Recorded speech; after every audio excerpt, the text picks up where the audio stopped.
This is a production of O'Brien Communications. I'm Tim O'Brien. You know, when we changed the approach to this podcast, we had certain types of guests in mind and certain types of subjects we wanted to discuss. Today's guest and today's topic fit perfectly with what we had in mind. We're going to talk about the size of the world's population. Do we have too many people or not enough? You might be surprised to know that our guest has done the research, an exhaustive amount of research, and he says we don't have enough people. But it's not that simple. Certain conditions have to be in place to make sure we're able to unleash the power of the human spirit. Once you hear what Marian Tupy has to say, it will all make so much sense to you. Meanwhile, if you're watching on YouTube or Rumble, make sure to hit that subscribe button. And if you're listening, wherever you're listening, give us a good rating and review.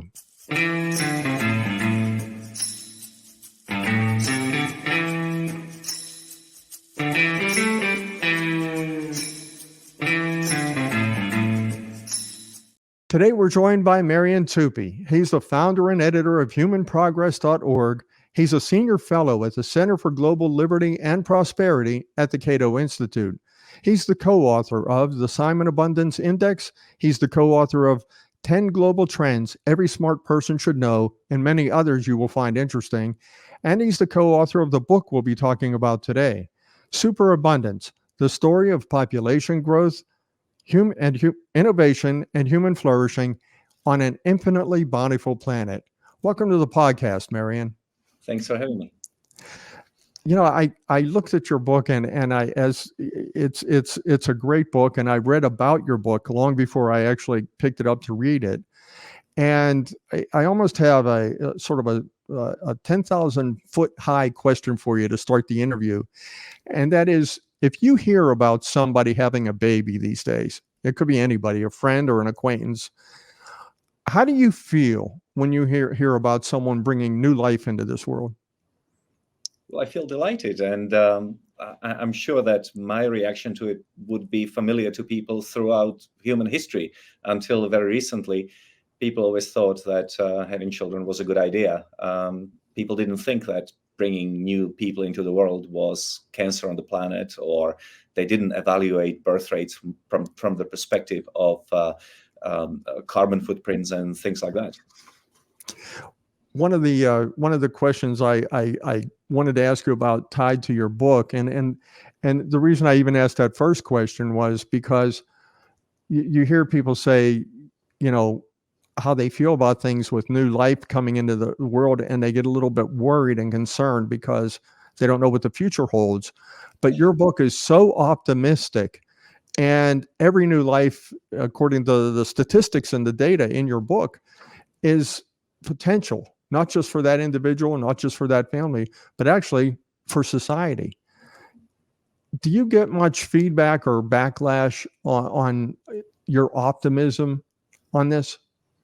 Well, I don't think of myself as sort of blindly optimistic. I'm not a Pollyanna. I'm not Dr. Pangloss. I think that my views are roughly consonant with what Matt Ridley described as rational optimism, which is to say that humanity has managed to overcome tremendous problems in the past, the four horsemen of the apocalypse, disease, death, violence, amongst just about every indicator of human well-being. We are doing better than our ancestors.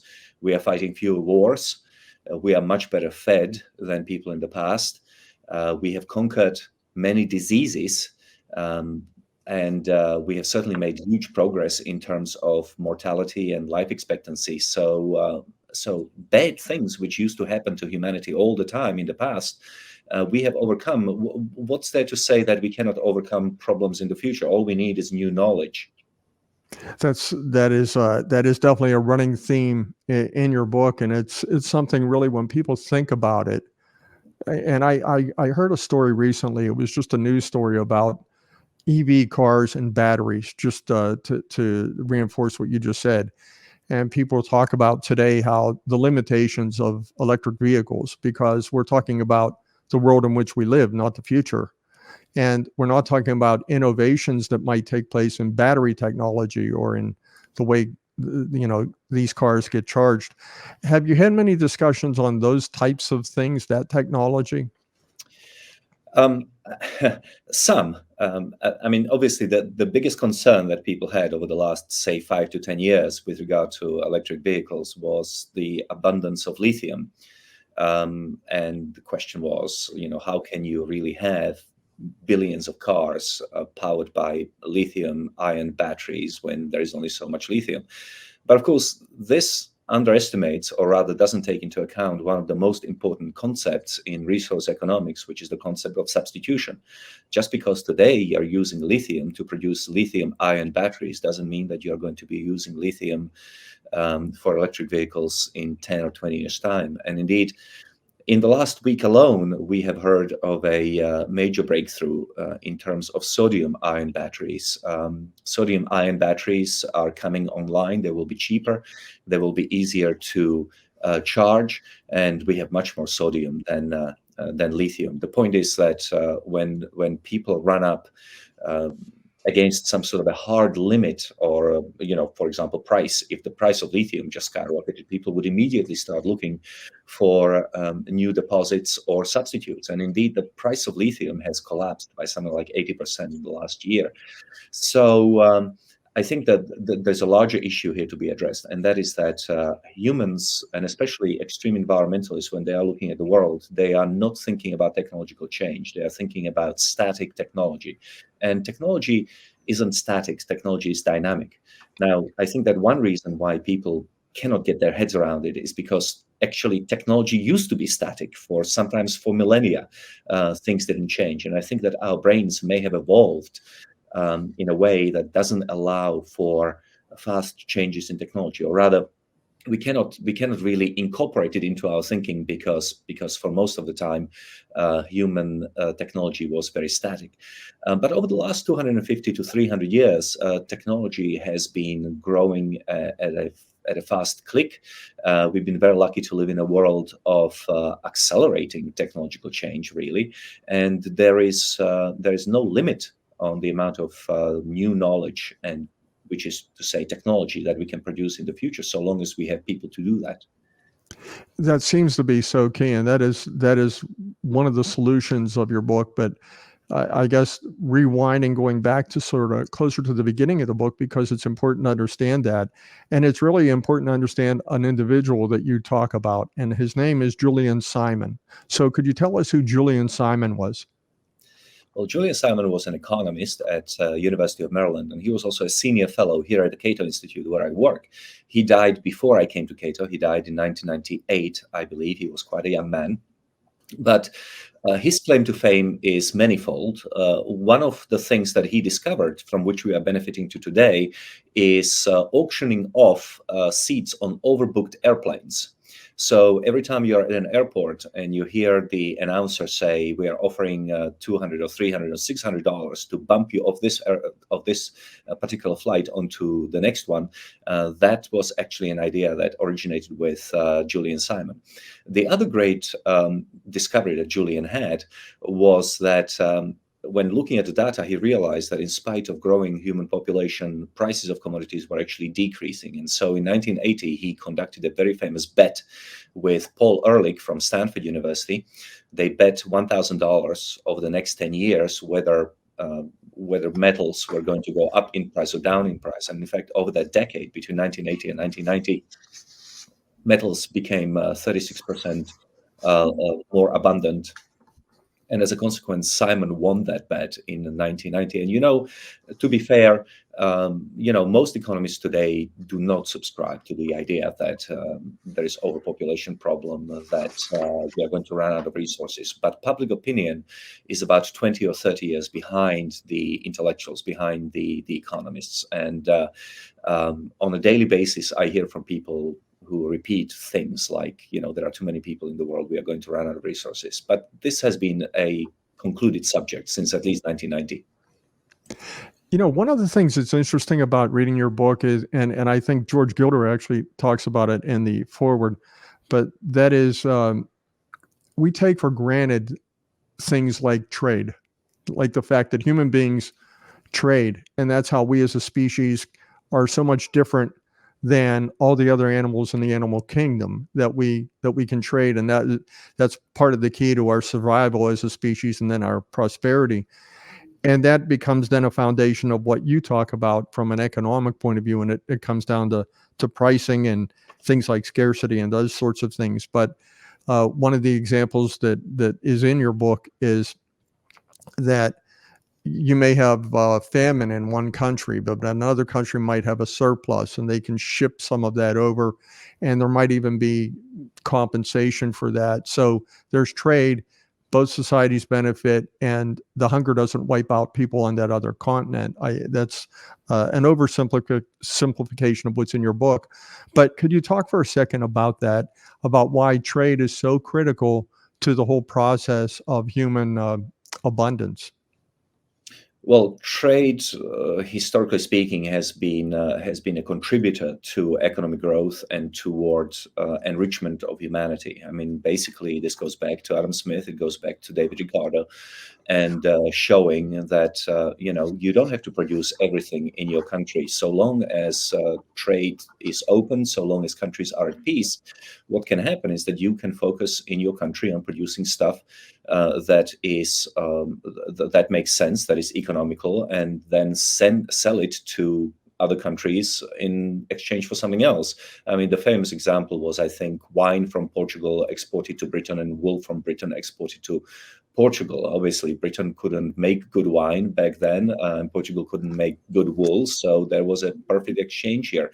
Now, you can see how trade can be beneficial from examples like Hong Kong and Singapore. These are city-states. They really can't produce their own food in order to feed their population. Yes, yet they are amongst the richest countries in the world. Why? Because they can import it from other countries. It may make a lot of sense to produce a lot of agricultural produce in Midwest America or in Argentina or in Brazil, but it doesn't make much sense for, say, New England or Israel or Britain to be an agricultural power. So long as we have open trade routes, the world is at peace. Trade really can improve your standard of living tremendously. You don't have to grow it at home at a much higher cost. And that in itself, of course, then is translated into standards of living. During the COVID crisis and during the famous problem with supply chains, we have discovered how much more expensive things got precisely because trade took a knock.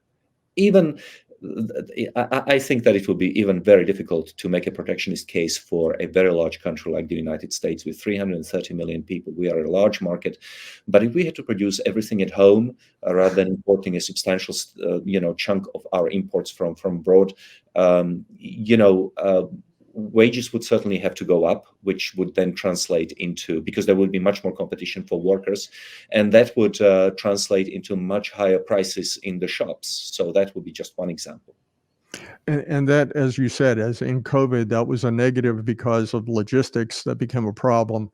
And we realized how dependent we are on each other around the world and through those supply chains.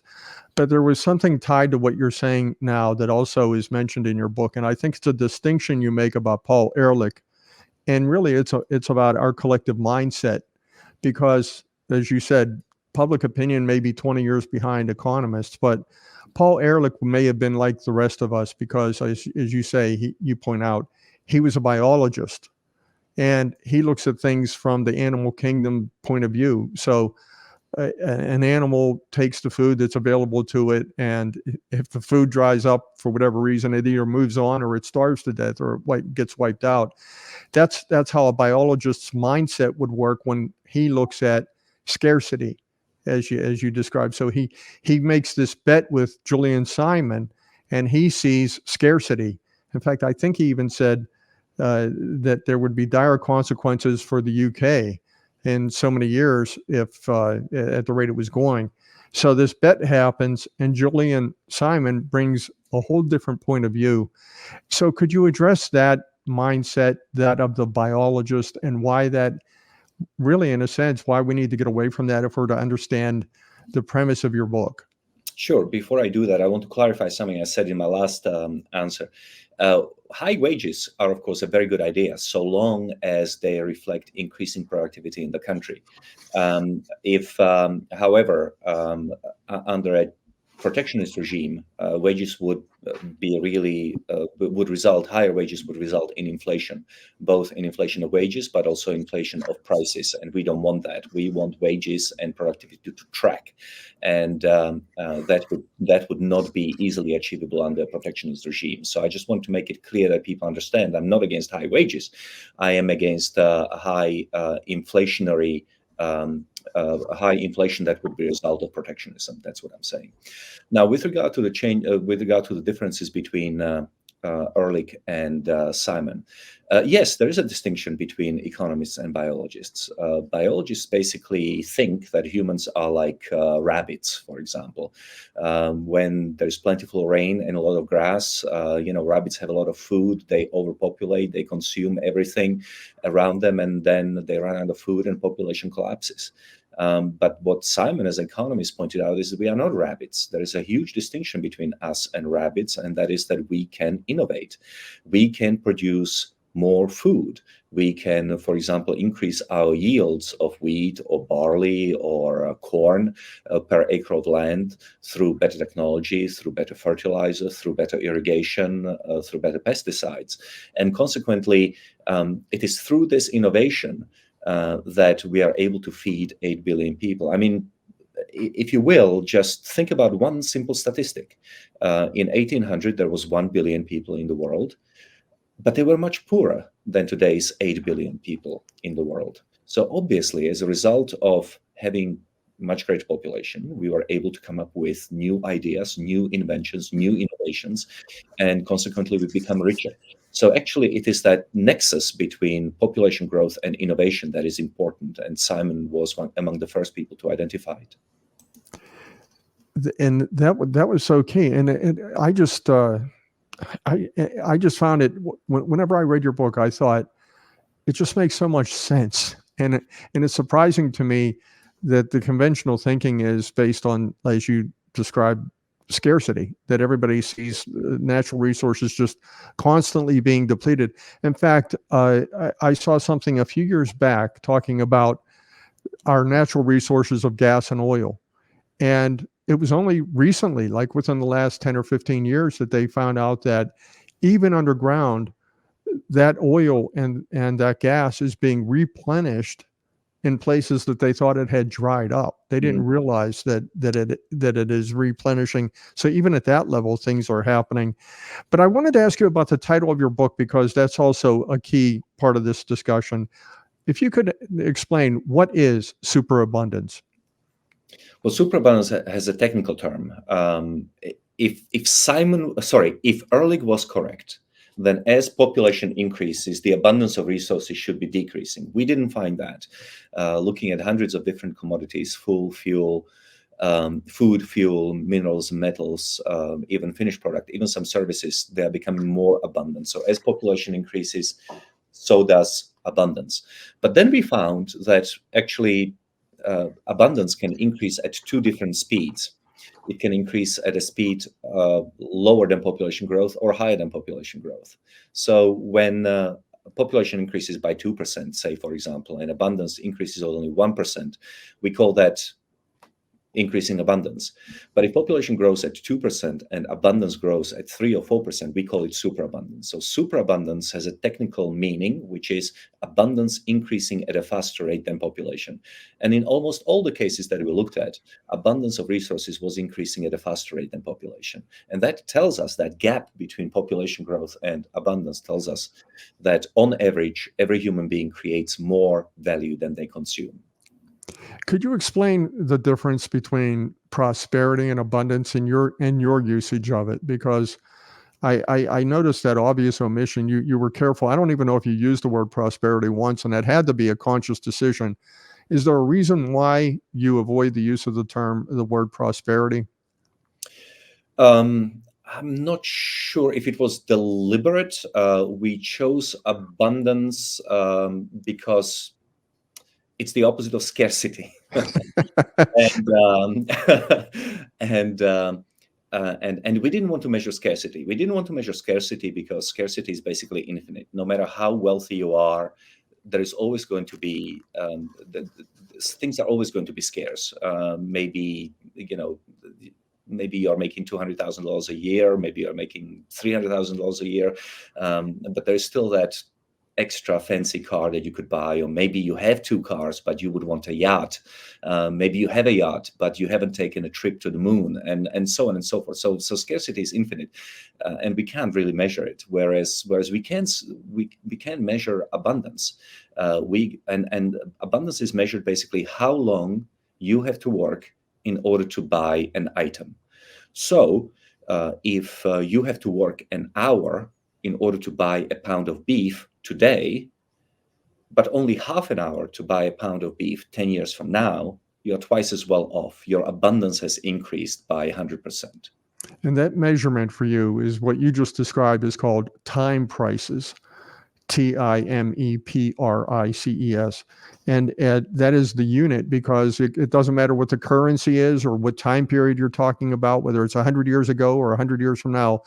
It comes down to basically, as you described, how much time it takes for you to earn your dinner or something like that. That's correct. So we felt from the beginning of this research project that in order to make our point in the most forceful way, we had to try to look at as long a period of time as possible. And in other words, we want to get as much data going further back in time as we could. And then obviously the first problem that you encounter is that, my goodness, some of the currencies in which the pound of beef was denominated in 1850 don't even exist. What was the inflation rate? What was the exchange rate? How are you ever going to simplify the process? How are you going to standardize it? And then we figured out that the best way to do this was with time prices, because an hour of work is the same today as it was in 1850. It's the same in China as it is in the United States. By looking at an hour of work and nominal hourly wages compared to nominal prices, we very quickly realized that was the most efficient way of doing this. I'd like to look under the hood for a second at your research. Could you describe exactly where you gathered all that data from, what it represents, and the research process to the extent that you could come to these conclusions? Sure. So the wage data on a global level comes from the World Bank's GDP per capita, or rather GDP divided by number of hours worked, which comes from, I believe, I can't remember the source for the hours of work. That's for the global data. For the American data set, we have measuringworth.com.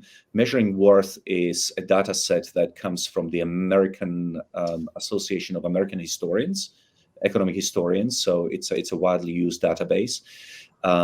For the prices of resources, we take that from the World Bank and the IMF, and also from and then going back in time to 1850 from Professor Jacks, who's been tracking this data.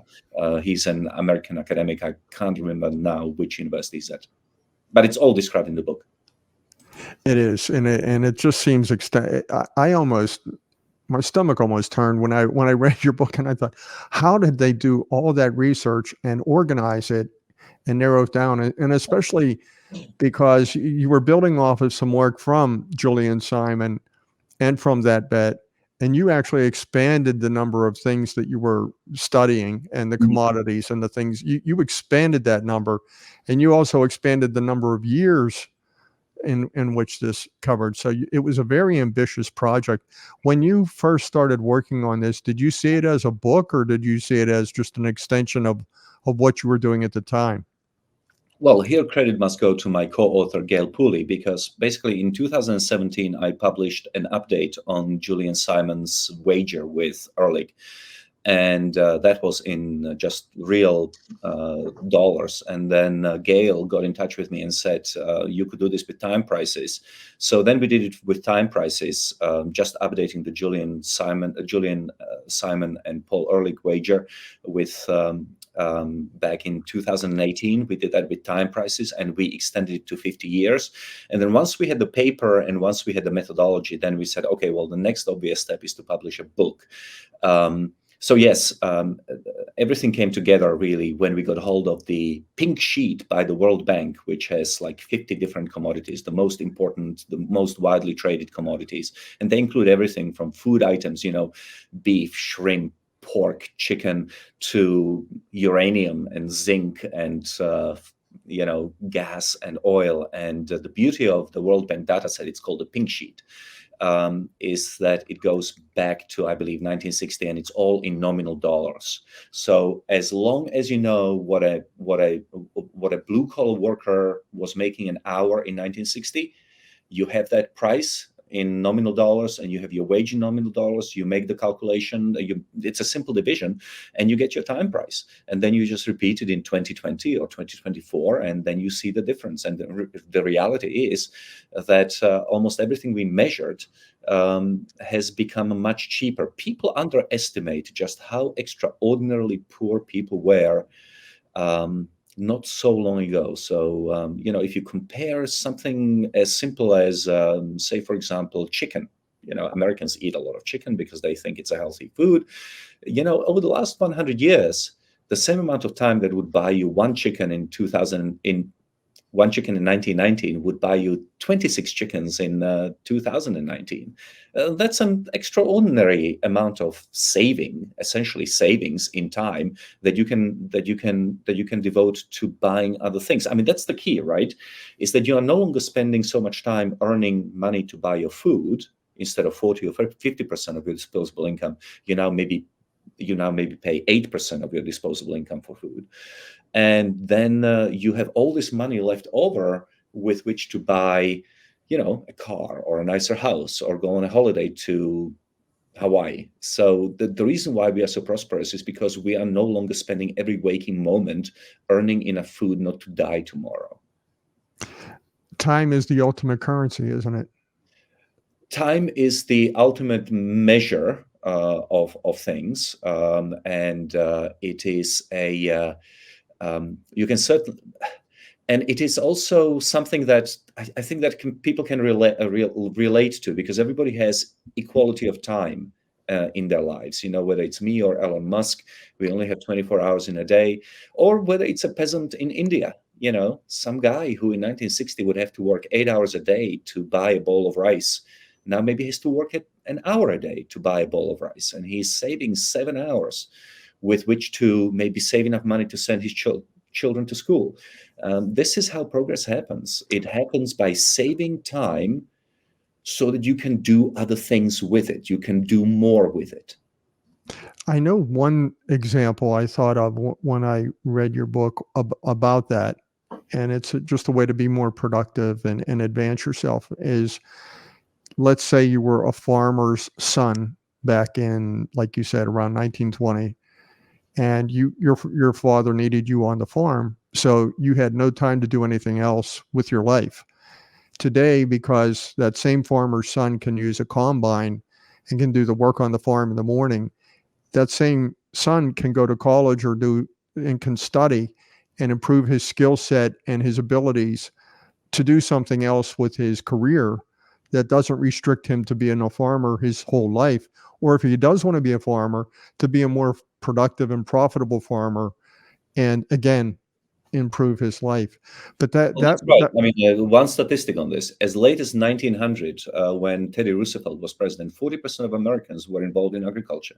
Today, it's 1.4%, and we not only feed our farmers, who are incredibly efficient, and not only feed the United States, but export a lot of stuff overseas, feeding other nations. That's it. The breadbasket of the world is our Midwest. I also liked a brain teaser that you used early in your book, because I thought it helped illustrate the counterintuitive nature of the thinking here. You really have to work to get your head around this. And I'll read this to you, and I want to ask your interpretation of it. And that is, you talk about a 1980 wedding, and it's very simple: 100 guests at $100 a person, or $10,000 for the wedding. Very simple, very straightforward. In 2018, you have a wedding for, your son or daughter, and that guest list now increases by 72% because the guests that were at the first wedding had children, and now the cousins are there, and you account for some attrition, but at the same time, you now have 172 instead of 100. So it's 18 years later, you have 172 instead of 100 people. The price per guest, even if you go with that original price of $100 a person, the price of the wedding is now $17,200. Everyone can relate to that. But in your research, using this as an analogy for your research, that's not what happened in the economy. What happened is, and I'll stick to this teaser, the cost of that $10,000 wedding in 1980 is now $4,816 in 2018. And the question is, why and how can that happen? How can that happen at a wedding? And that is exactly what you say happened in the economy when we talk about superabundance. So that's the extent of my expertise on your brain teaser. Could you please explain that to someone that might be listening to this and hasn't read your book? Well, let me try. The reason why we picked those numbers specifically, because they actually mirrored perfectly what happened in the global economy between 1980 and 2018. The world's population increased by 72%, but the price of these 50 commodities that we track dropped by 72%. In other words, every 1 percentage point increase in population equaled 1 percentage point decrease in the price of commodities. In other words, the more people you have coming to the wedding, the cheaper things get, which is completely counterintuitive, which is part of the reason why this point is so difficult to put across to the general public, is because we have a zero-sum mindset. We think that when more people come to the party, we will have to cut the pizza pie into smaller and smaller bits until, nobody will be satiated. But that's not how the global economy works. Yes, people come to the party, but they bring their own pizza pies with them. Okay? And that's the key here, is that humans are not just empty stomachs, but they are also brains and hands that are capable of actually increasing the output, increasing the abundance that benefits us all. So the mathematical example is simply a way to try to put across the amazing fact that population grew by 72%, but prices have decreased by 72%. How did that happen? Well, because just like when people come to a party and they bring their own pizza pies, what happened in the real economy was that people innovated. Every one of those people, on average, has created a new way of, say, recycling, or new way of discovering new deposits of oil and gas, of substitution, instead of using lithium, using sodium. Or maybe what they did was dematerialize. Maybe instead of having a radio, maybe instead of having a TV and a map and a notepad or whatever, television set, a camera, you just have an iPhone, right? That's how you get more out of the resources that you have. That's how you save resources, is that you, instead of having all of these little gizmos, you just have an iPhone. So you have dematerialized. So the point is that there are a lot of different ways in which humanity can stretch its resource base and can increase its resource base. I'm glad you mentioned innovation, because that was an area that I did want to talk about. And it's that old saying, necessity is the mother of invention. And it's never been more true in what you're describing, because every time we make an advancement of some kind, we have a new set of problems. But then to solve those problems, we have to innovate. And you see it all around you. Like you said, you have the iPhone, or even if people look at their televisions, they have these big screen TVs, but now they're these LED TVs that are that thin. So they're not only lighter and easier to use, and they're less expensive through mass production, but also you could make a case that by having fewer of them or less material, it is better for the environment and the planet. Things go further. But Well, there's actually some debate about whether necessity is the mother of all innovations, or whether innovations happens because people get lucky, or because they simply have an inspiration creating something that people didn't know they needed. For example, I mean, let me give you an example of the iPhone. I don't think that a lot of people thought it was a terrible crisis that in your house you had a radio and you had a TV and you had a phone, maybe dial phone, and that you had an answering machine and a video recorder and all of these things. I don't think that was a huge crisis. People just thought, well, we have all these gizmos, so this is just how it's going to continue. But somebody out there, Steve Jobs and people around him, thought, well, but we could simplify things. So it wasn't necessarily a crisis. It was more like an inspiration to do something different. And it just happened to work out beautifully for all of us. what's your opinion? Do you think necessity is the mother of invention, or? I think it's. I think most likely it's different things happen for different reasons. There are some things that the rockets that Elon Musk is sending now to space and eventually to Mars originated during the Second World War, when the Germans needed to find a delivery system for bombs to bomb London. That was probably a necessity from the German standpoint. So innovations can happen for a variety of reasons, including necessity and sometimes just curiosity. Well, I think you talk about a number of things that feed this process, because yes, it's good to have more people on the planet, because you say that's that many more innovators, that's that many more problem solvers, but none of that can happen unless you have freedom. And you need freedom for freedom of speech, you need free trade, you need all sorts of freedoms to make that happen.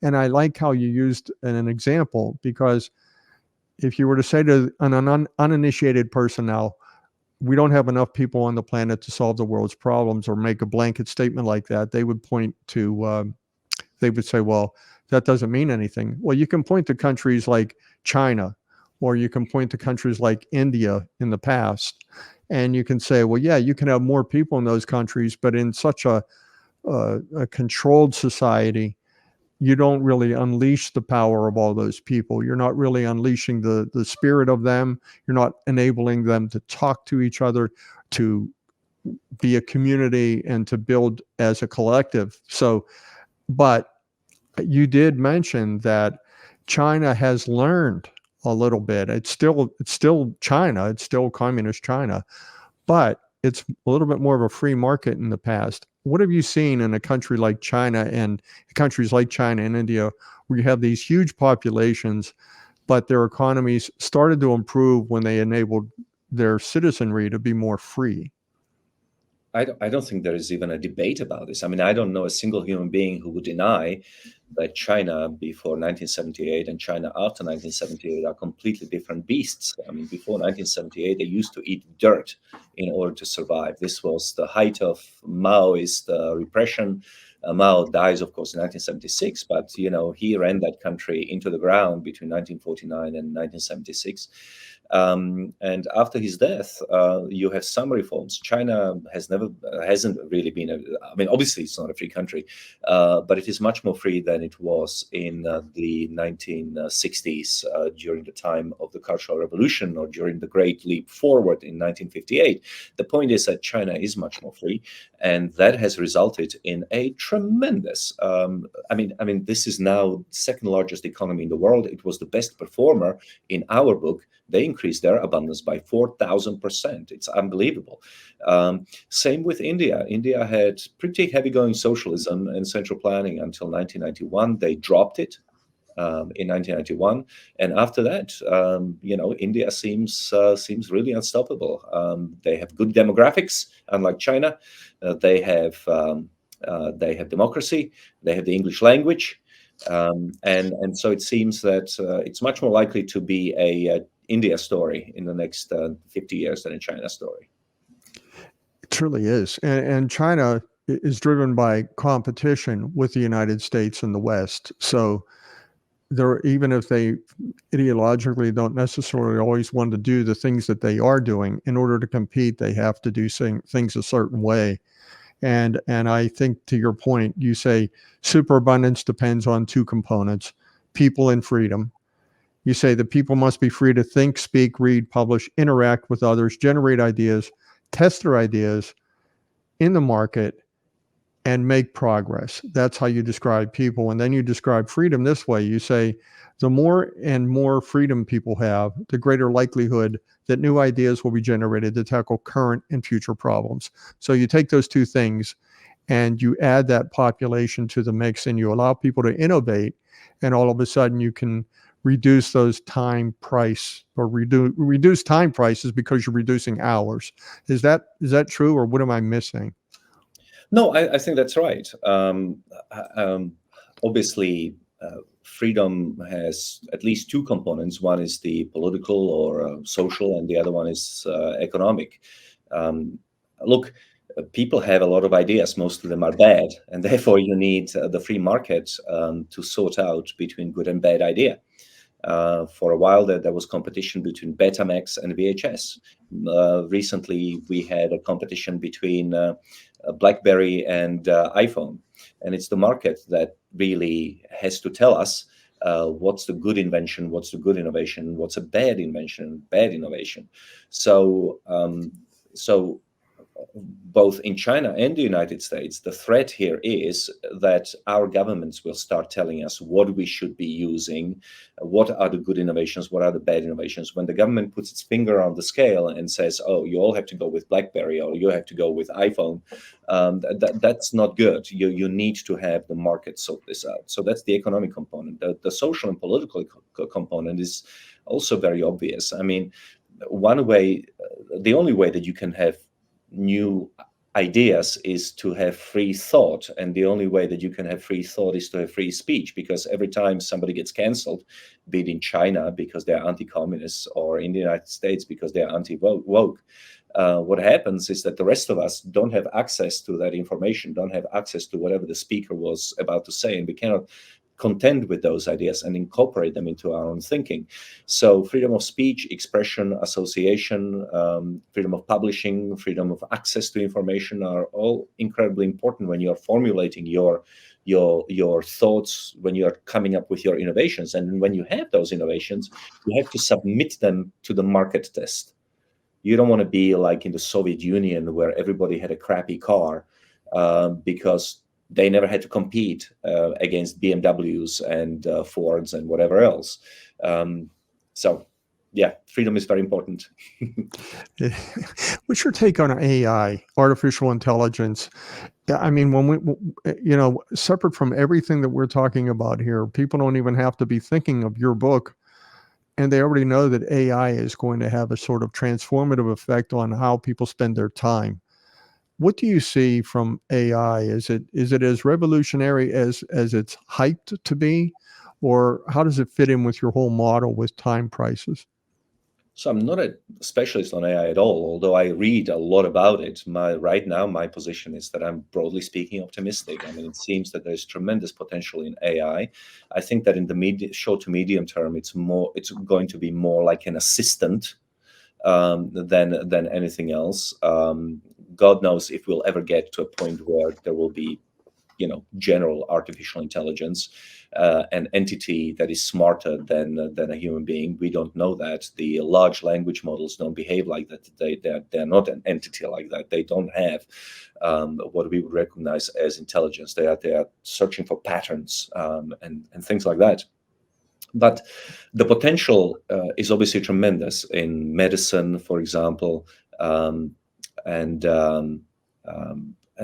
probably just about any other area of human life. I think that we need to be careful not to overregulate it to death. I think that we need to I think Americans are rather good at welcoming new technology. Europe is going in the opposite direction.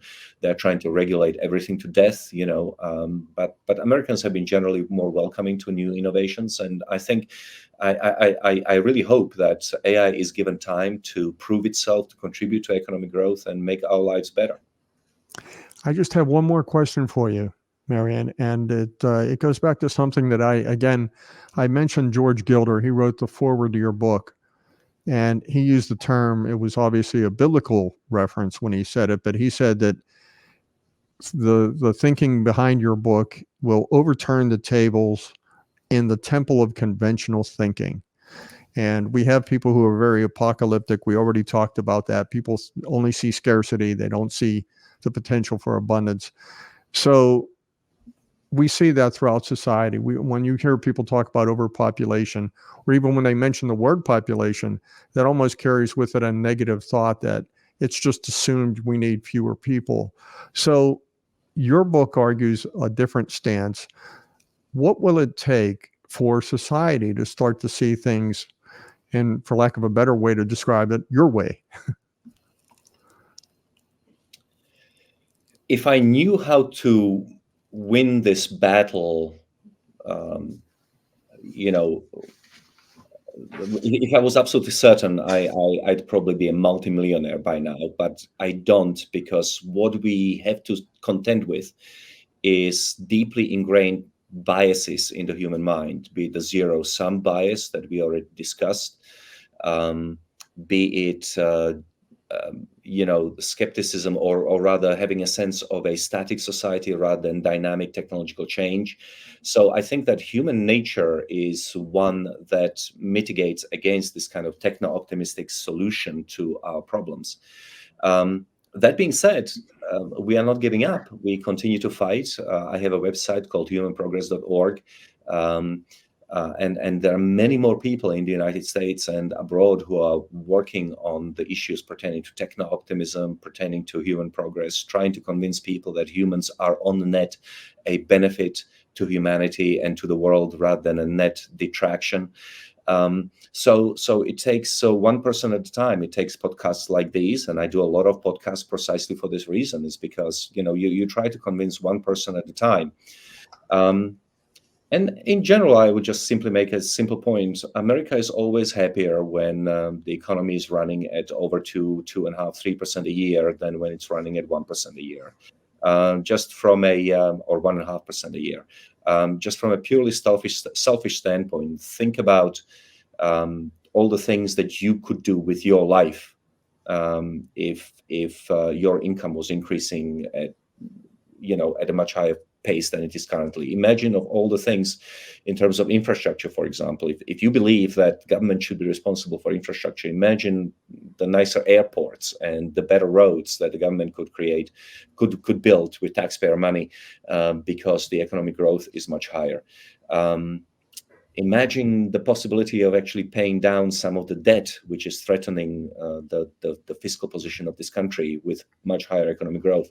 So higher economic growth driven by technological innovation, change, and higher productivity would be good for America. And I think that Americans could feel it. And if we can somehow speed up that growth, then hopefully Americans would feel in the same way they felt in the 50s and the 60s when the future was really open. People thought that we would be, as Peter Thiel put it, all flying about in flying cars. Well, we are maybe closer, one step closer. Who knows? Maybe when everybody has the ability to take a ride in a flying car, maybe that will reinstill in the American people the kind of optimism they once used to have. Marian Tupy, thank you for joining us today. Thank you for having me.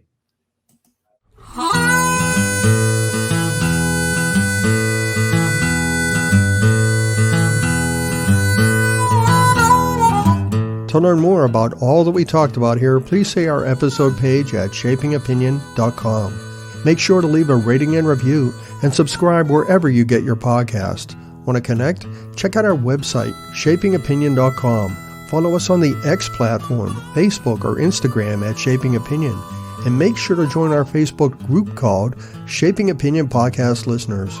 Shaping Opinion is a production of O'Brien Communications. Copyright O'Brien Communications 2024.